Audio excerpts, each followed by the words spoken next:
First chapter of the second DVD on Rook endgames. First section, Rook versus Pawn.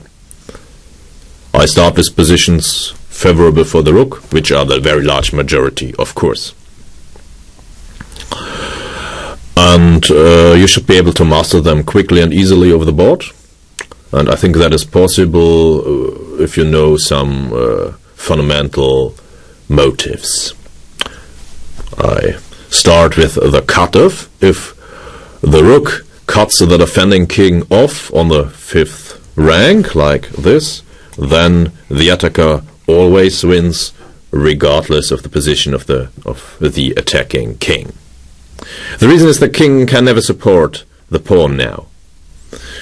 If the pawn advances, then it white just attacks it and the pawn is lost.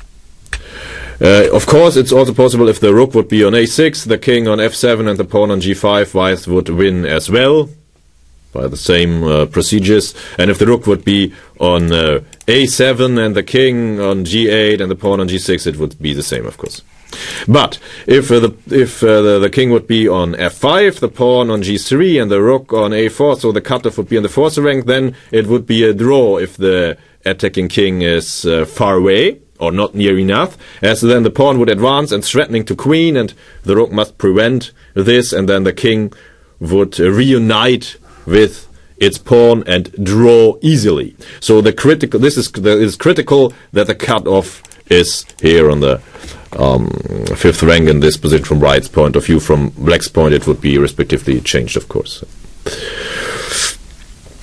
Okay, so if the cutoff is on the 5th rank, then the attacker always wins.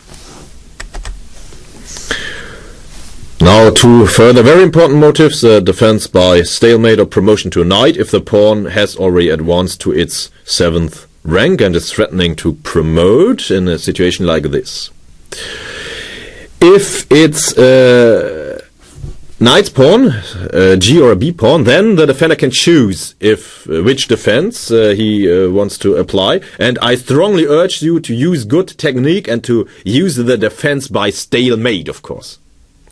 But if it's a central or a bishop's pawn, then the defender must use the defense by promotion to a knight. And if it's a rook's pawn, then the defender is lost, as the knight which is promoted in the corner is too restricted and is more or less immediately lost.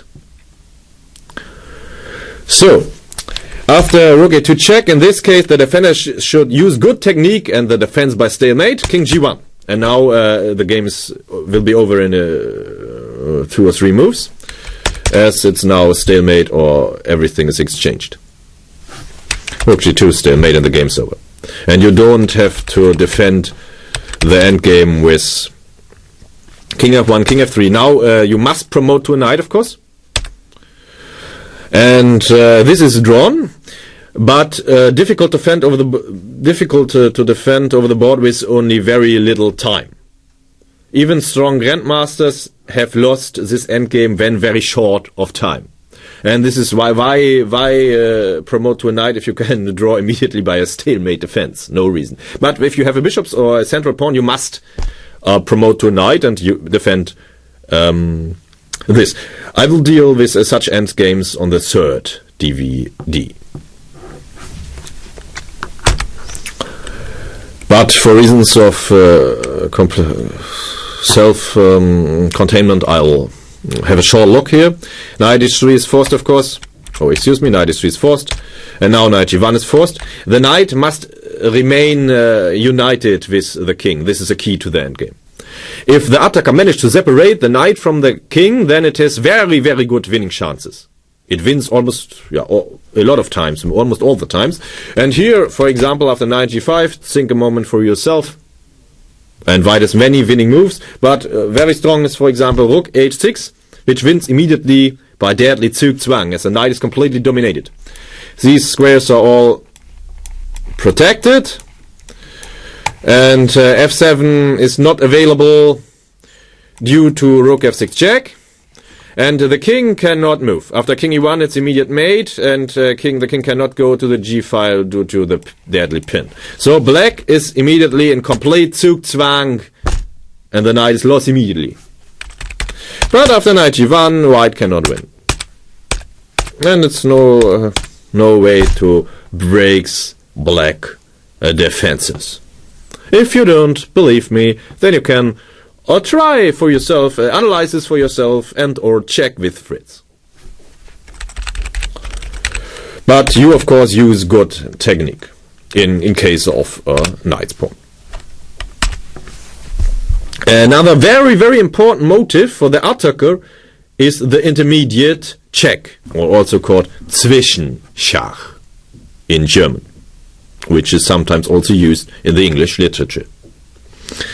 You must use the intermediate check. If the king comes immediately, the intermediate check wins one crucial tempo. If the king comes immediately, then it's a draw. Now white gives the body check, but black just prevents the check in the game Fries Nielsen, Plachetka, Rimavska, Chobota 1991. And now it's a draw. Again, no check possible. Now no check possible. And it's completely drawn. And Jens over Fries Nielsen, of course, used as a nice joke to end the game, but nevertheless it's completely drawn. If there would be another pawns and white had a pawn on, let's say, b4, and black had pawns on, let's say, b5 and a6, then black would have to throw himself into his own sword now by playing a5 taking, and then the a8 would promote with mate. But without any pawns, there's not much point here. It's just a draw by stalemate. But think a moment for yourself. What did white miss here? And yes, rook g2 check would be winning. If the king goes to the h file, then it can give no body check, and white wins very easily with 1 or 2 tempi to spare. Due to this cutoff, the king comes just nearer and it's over. Now white can choose between many wins. One very quick win is like this, and now it's even mate soon. As h2 is unplayable due to immediate mate, and this is the reason why it's immediately over. Rook h2, and h2 is again unplayable due to immediate mate, and so it's mate very quickly, and it's over. Okay, but you can also win by winning the pawn and mating with the rook, of course. And after king onto the f file, rook h2 wins the desired tempo. The king has to go back, and now compare. Here the king was on g4, and here the king is on g5. And so white has won the decisive tempo and wins easily. Yeah, and now it's over. White has given a body check, can give check. Okay, king f3 would be a horrible blunder due to stalemate, of course, but this doesn't matter. Just rook g8 and white wins easily, as black has no body check. Yeah, body check is the main theme of the endgame. And now white wins by making a tempo move with rook and mate. Yeah, this in a way can also be seen as prevention of a body check. But remember this important Zwischenschach. It's very, very important and happens quite often. Don't miss this. Force the enemy king back and win a tempo, and then come nearer with your own king. No matter if you win or if it's a draw, it doesn't matter. Just win the tempo. The next study is also about this prevention of a body check by Eisenstadt 1950, and it shows that the attacking king should always try to come nearer on the other side of the defending king, of course, to prevent a body check. So rook first, again the same, a tempo winning motive, this time not by a check but by going behind the pawn. Now the king must come back, very important, loses a tempo. And now the attacking king comes on the other side. Rook g8 also wins, and now the king crosses through. And white is winning, and the pawn is lost. But rook g7, king g7 of course also wins, as it's not possible to give a body check, as the pawn would be lost immediately. And after g4, the king comes on the other side. Black has no body checks, and the pawn is lost. And now the famous and beautiful example, Lerner Dorfman, Tashkent 1980. Try to look at this first yourself.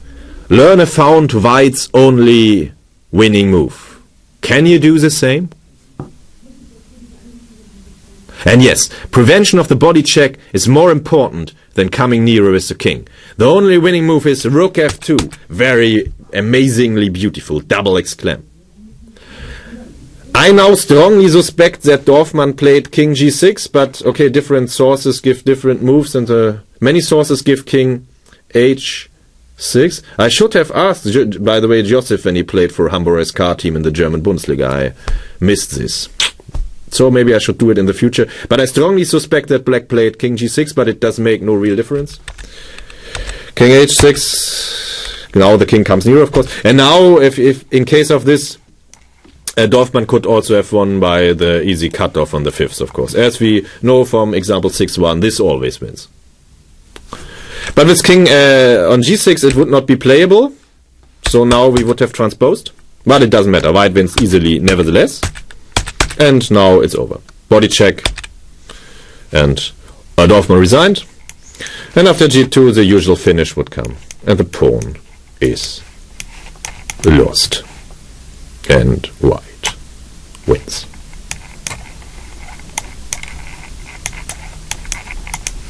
Okay. Yeah, you of course still remember this from the first DVD, or already knew how to mate with the rook. But as this body check is so extremely important, I also want to look at the alternatives, of course. Why is a natural king b7 the automatic first candidate? Why is this wrong? Think for yourself and find black's only defense. And yes, body check is again the main theme. King f6, king c6, and now king e5, the only drawing move. Black must give a body check immediately. The main theme, don't forget this. King f5 would be g4 would be completely wrong due to the cutoff on the fifth rank, and white always wins, as we have seen in example 6-1. g3, and the pawn is lost. And king f5 is wrong due to the body check, and now check, and it's over. And the pawn is lost immediately. But after king e5, white has no way to win. This is just one. Again, of course, you must play king e3 here to give a body check and to not to obstruct the path of the passed pawn. And it's drawn.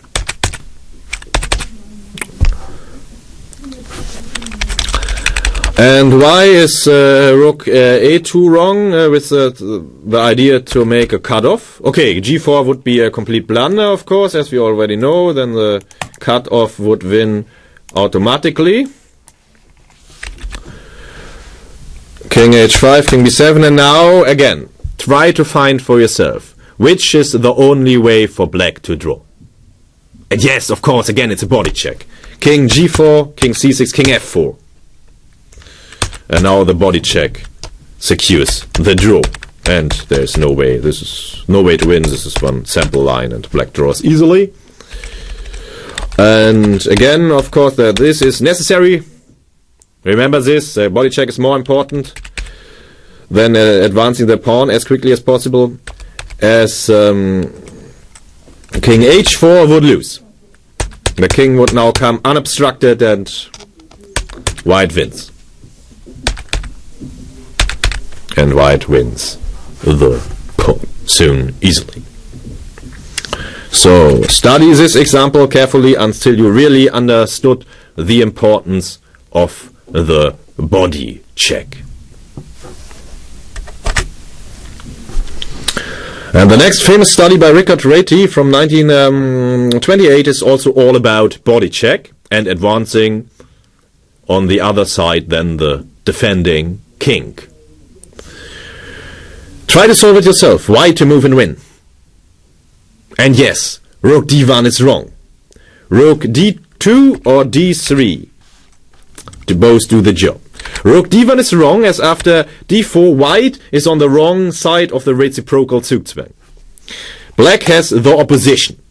So the attacking king cannot come nearer at the moment and cannot try to cross on the other side than the defending king. And the rook is on its optimal square. If the rook moves, then black will win a tempo by either attacking the rook, or if the rook goes away, then black can just keep the opposition by just advancing the pawn. As the cut-off on the fourth rank is insufficient, as we have already seen, after d2 white has to defend and black draws easily. The cut-off on the fourth rank is insufficient. So if the rook moves away from the d-file, black can just advance, keep the opposition and win a tempo. And okay, so you wonder what happens if white tries to cross over like this. Yeah, the problem is that black just keeps the opposition. Advancing would be terribly wrong, as white would then cross over and win easily the pawn. But black just keeps the opposition. The white's rook must remain. If it moves on the d-file, then black's king will win a tempo by attacking it, and if it leaves the d-file, then black can play d3. And if the king moves, then black just keeps the opposition. And it's a draw. After king d7, black just goes back, keeps the opposition. And after king b7, black can now go to c4, as white cannot fly to d6. And after king c6, black again has the opposition, plays d3. White's king cannot come nearer. And after king d6, king d4, black just plays the same game. And it's a draw. And again, black has the opposition and draws easily. So white must play rook d2 or rook d3. d4. Okay, after king e4, white just crosses over and it's over. The pawn is lost. And after d4, white can play rook d1 now. And now black is on the wrong end of the reciprocal Zugzwang. And has to allow that white's king crosses over and shoots the other side of the defending king. King d5 and king d7. Again, of course, keeping the opposition and then choosing the other side. After king f6 would be terribly wrong due to the body check, and black draws. As white's king cannot not reach this side in time now. King d7, and now whichever side black chooses, white chooses the other. King e4, then king d6 and king c5. And the pawn is lost. And after king c4, king d6, white chooses the e-file, and it's game over. So, make sure that you know the motives, the cutoff on the 5th rank, the defense by promotion to a knight, or the stalemate defense in case of a knight's pawn on the 7th rank, a rook's pawn on the 7th rank in the situation of example 6-2 loses, by the way. You can try to figure this out yourself if it's not clear to you. There's a promotion to a knight doesn't help. And then make sure that you know about the intermediate check, and make sure that you know everything about the body check inside and out. I suggest that you study Learne Dorfman, Tashkent 1980, until you really understand the ins and outs of the body check.